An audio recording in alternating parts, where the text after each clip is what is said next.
Hello, my amazing science friends. Welcome back to Vinnie the Bear's Corner of the Forest, where we make science super fun and exciting. I'm Vinnie, and I'm so happy you're here to explore with me today. Now, remember our most important rule. All these awesome experiments must be done with a grown-up, like your parents or a teacher. Safety first makes science the best. Are you ready? Let's get started. Our first experiment is all about something superabsorbent. Have you ever wondered how diapers hold so much water? It's because of something called a superabsorbent polymer. We're going to take a little bit of this magic powder and add water to it. Watch this. Wow. See how it turns from a tiny powder into a big fluffy pile of what looks like snow. This polymer can soak up hundreds of times its own weight in water. Isn't that incredible? It's all about polymer chemistry. If you add polymer to a cup of water and then turn the cup upside down, no water will come out because the polymer absorbed all the water. That's how magicians pull off their tricks. It's our little secret. Next up, we're going to see something you can't see. Sounds tricky, right? This is the invisible flame test. For this, my grown-up helper is going to use some hand sanitizer, which has alcohol in it. When we light it, can you see the flame? It's almost completely invisible in the light. But if I bring this piece of paper close, whoa, it catches fire. This shows us that even if we can't see a flame, it can still be very, very hot. This is a great lesson in combustion and how heat can move through the air.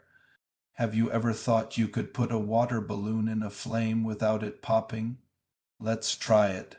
This is our water balloon fireproof test. I have a regular balloon filled with air and another one filled with water.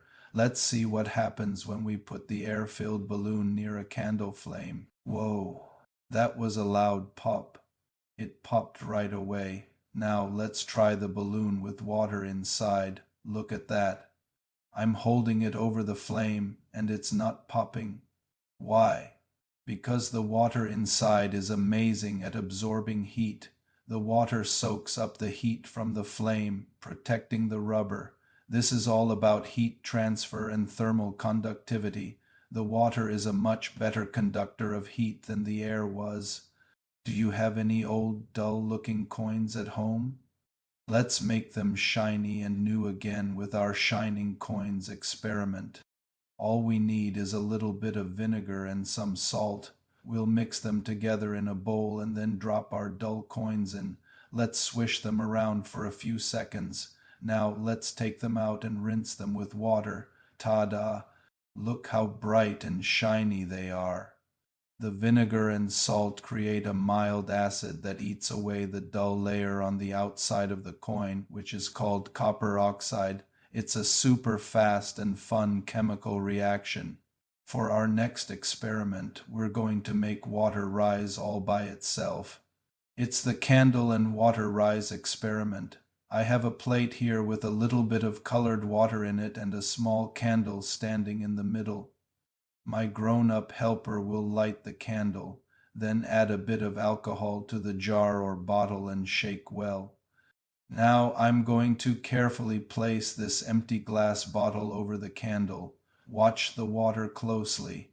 The candle flame uses up the oxygen inside the bottle and then goes out. As the air inside the jar cools down, the air pressure inside drops, and the higher pressure outside pushes the water from the plate up into the jar.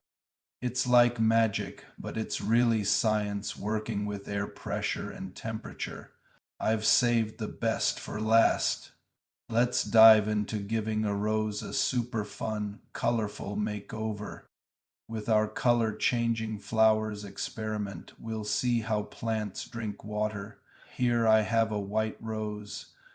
I've got 4 glasses of water here, and I'm going to splash in some food coloring, red, blue, yellow, and green. Keep all 4 glasses together. Cut the rose stem in 4 and place each in a separate color water. In just a few hours or by tomorrow, you'll see the color climb up the stem and into the petals. Isn't that gorgeous? This happens because of something called capillary action, which is how plants pull water up from their roots to all their parts. The little tubes in the stem act like tiny straws. Wow, what an amazing day of science we've had! We made snow from a powder, saw an invisible flame, made a balloon fireproof, shined old coins, made water defy gravity, and painted a rose from the inside out. I hope you had as much fun as I did. Always remember to stay curious and ask questions, and don't forget to do all your experiments with a grown-up. Thanks for joining me in my corner of the forest. I can't wait to see you next time for more exciting science adventures. Bye bye, my friends.